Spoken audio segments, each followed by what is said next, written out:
What's up guys? Welcome back to another build video. In this video, we are building taillight covers for the Chevy Suburban.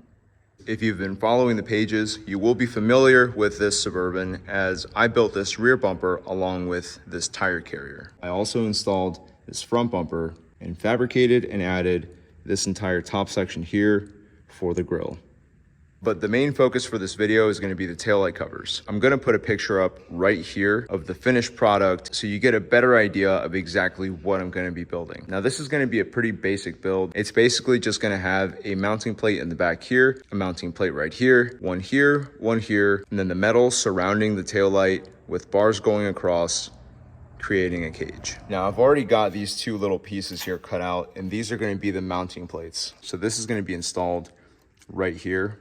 We're gonna have a screw going into this hole right here. And then this is gonna bend outward right here at this line.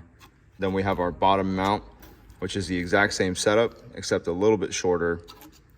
Once we have those two built and installed, we just have a rod going down this way. The outer part that curves out, down and back, two mounts here and here. And to finish it off, we'll have some bars going across, like I mentioned, completing the little cage for the taillight.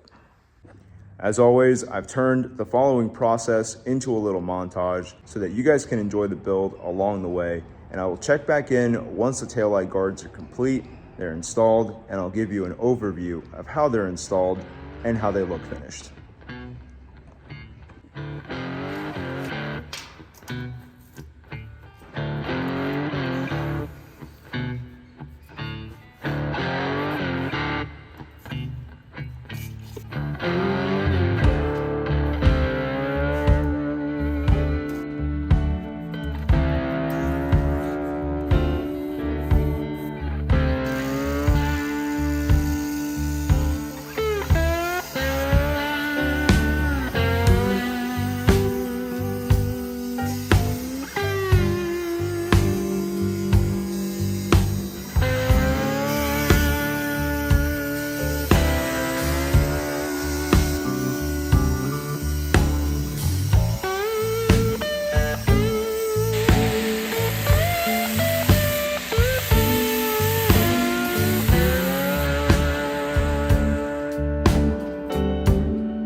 taillight guards are complete. The entire rear end of this Chevy Suburban is complete as well. Like I mentioned in the beginning of this video, this was going to be a pretty simple build. You saw how it was fabricated and how it was installed, but I'm going to give you a little bit of an overview of how it was installed so you get a better idea of what exactly goes into installing these taillight guards. So when you first open it, you'll see the top mount and the bottom mount here. These taillight guards are actually mounted into the original mounting hole for the taillights. So if these weren't here, this is what is keeping the taillight in place. And then on the inside of the taillight, we have a little stud that pops in place back here and a stud that pops in place back here as well. In order to install this taillight guard, I had to remove the stud that was in the back here and in the back on the bottom here, reinstall it. Then I was able to pop the taillight back in place. After that, I just reinstalled the screws here, and everything was complete. And that's really all it took to install these taillight guards once they were fabricated. Anyways, that is going to be it for this video. I hope that you guys enjoyed the process of building these taillight guards for this Chevy Suburban. And as always, I will see you guys in the next fabrication video.